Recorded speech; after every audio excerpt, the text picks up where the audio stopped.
Good evening students. I hope आप लोग सब ठीक होंगे और अपने घर में पढ़ाई कर रहे होंगे। तो हम लोग चैप्टर 4 पढ़ रहे थे पॉलिटिकल साइंस का। जिन्होंने पिछले की क्लासेस नहीं देखी है वो प्लीज उनको देख लो, क्योंकि अगर आप उनको नहीं देखोगे तो आपको आगे समझ नहीं आएगा, क्योंकि हम लोग वही चीजें आगे कंटिन्यू कर रहे हैं। एंड मैं तो कहूंगी कि आप लोग पिछली क्लासेस देख लो, बिकॉज अगर आप टाइम दे रहे हो तो अच्छे से टाइम दो कि हाँ आपको कुछ चीज समझ में आए। ठीक है, तो स्टार्ट करते हैं। हम लोग पढ़ रहे थे फीचर्स यूरोपियन यूनियन के। दो फीचर्स हम लोग पिछली क्लासेस में पढ़ चुके हैं। अब हम लोग अगला फीचर पढ़ेंगे। तो अगला फीचर है मिलिट्री फीचर।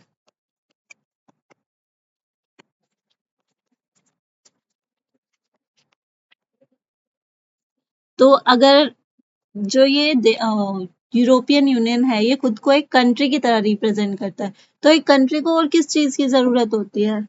आर्मी की। तो जो हमारा यूरोपियन यूनियन है उसके पास आर्मी भी है, और ऐसी वैसी आर्मी नहीं है इसके पास। सेकेंड लार्जेस्ट आर्मी है इसके पास वर्ल्ड में, मतलब काफी बड़ी आर्मी है।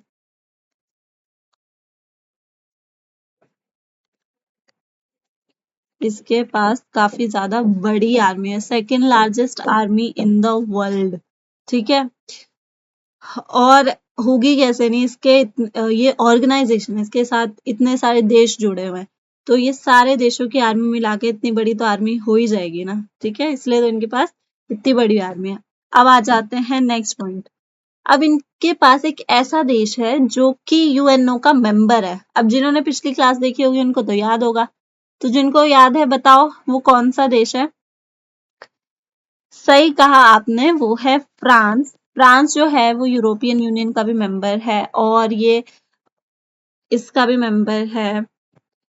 यूरोपियन यूनियन के साथ साथ वो यूएनओ का भी मेंबर है। ठीक है, और फ्रांस के पास जो है न्यूक्लियर वेपन्स है। ठीक है, अब अगर वो फ्रांस के पास है तो जाहिर सी बात है वो इस यूरोपियन यूनियन के पास भी आ जाते हैं, क्योंकि ये यूरोपियन यूनियन का मेंबर है।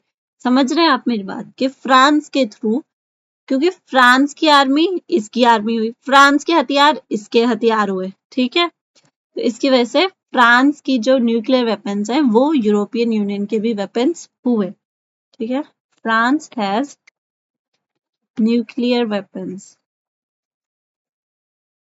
तो ये न्यूक्लियर वेपन से लोडेड ऑर्गेनाइजेशन है, मतलब ये एक ऐसा ऑर्गेनाइजेशन जिसके पास न्यूक्लियर वेपन्स है।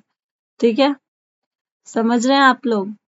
फिर आ जाते हैं हम लोग इसी बात पे कि ये जो फ्रांस है ये परमानेंट मेंबर है यूएनओ में, जिसकी वजह से इसके पास एक खास पावर है, उसको कहते हैं हम लोग वीटो पावर।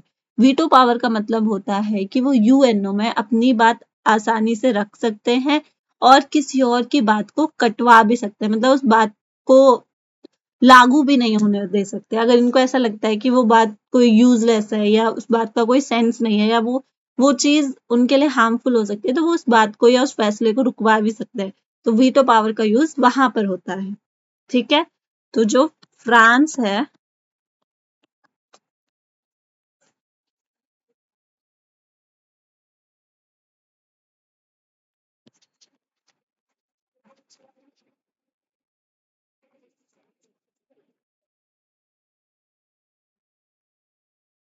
उसके पास वीटो पावर है। ठीक है, अब मैं आपको एक बात बता दूं, जो ये यूरोपियन यूनियन है ना, इसमें एक और मेंबर था पहले जो कि यूरोपियन यूनियन का एक और मेंबर ऐसा था जो यूनाइटेड नेशंस का परमानेंट मेंबर था, बट बाद में उसने यूरोपियन यूनियन छोड़ दिया। उसका नाम है ब्रिटेन। ब्रिटेन पहले मेंबर था यूरोपियन यूनियन का, बट 31 जनवरी 2020 को उसने उसे छोड़ दिया। ठीक है, तो ये थे यूरोपियन यूनियन के फीचर्स, बट हम लोग दोबारा याद कर लें कि ये एक कंट्री नहीं है तो ये एक ऑर्गेनाइजेशन ही, और हर ऑर्गेनाइजेशन की कुछ ना कुछ कमी तो होती ही है। तो इन सेम वे इसकी भी कुछ कमी है, तो उन कमियों को देख लेते हैं, बिकॉज वो एग्जाम में आ जाती है। ठीक है, लिमिटेशंस ऑफ ईयू। तो पहली कमी तो इसकी ये है कि ये आज तक कॉमन कॉन्स्टिट्यूशन नहीं ला पाया, मतलब कॉन्स्टिट्यूशन ही नहीं बना पाया। Failed to adopt a common constitution, ये आज तक कॉन्स्टिट्यूशन ही नहीं बना पाया। ये इसकी बहुत बड़ी कमी है। ये बात अलग है कि इसने कॉन्स्टिट्यूशन बनाने की कोशिश करी थी, बट स्टिल ये नहीं बना पाए। ठीक है, अब आ जाते हैं नेक्स्ट प्रॉब्लम पे।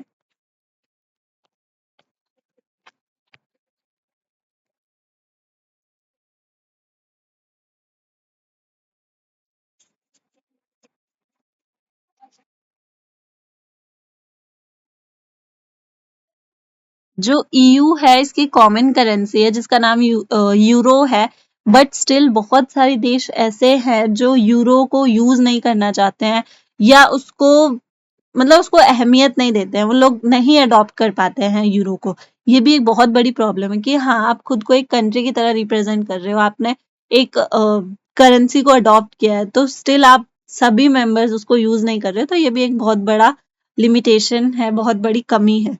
ठीक है, फिर आ जाते हैं नेक्स्ट पॉइंट के ऊपर। तो नेक्स्ट पॉइंट ये है कि ये ऑर्गेनाइजेशन है, ये चाहे कितना भी कोशिश कर ले खुद को करेंसी कंट्री बताने का, बट स्टिल ये ऑर्गेनाइजेशन है। और ऑर्गेनाइजेशन में क्या होता है, डिफरेंट कल्चर है, डिफरेंट कंट्रीज हैं और डिफरेंट आइडियोलॉजीज हैं, तो कहीं ना कहीं पे तो इनका जो ये है आइडियोलॉजी कहीं ना कहीं पे तो टकराएगी ही ना। ठीक है, different foreign policies, different foreign policies की वजह से इनका कई बार झगड़ा हो जाता है। एग्जाम्पल के लिए आप लिख सकते हैं इराकी फ्रीडम।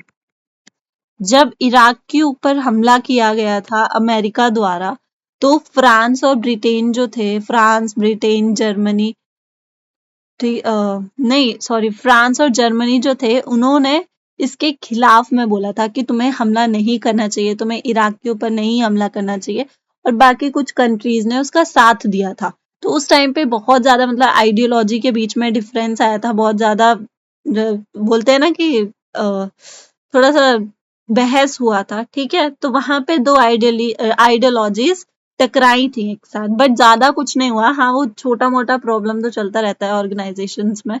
तो बस यही उनकी लिमिटेशंस हैं, एंड यहीं पे आपका यूरोपियन यूनियन का आंसर खत्म होता है। आई होप आप लोगों को पसंद आया हो, आई होप आप लोगों को समझ में आया हो, और पढ़ते रहो, क्लासेस मिस मत करो, वीडियो स्किप मत करो। ठीक है, टाइम दो यार। तो आज के लिए बस इतना ही। Thank you.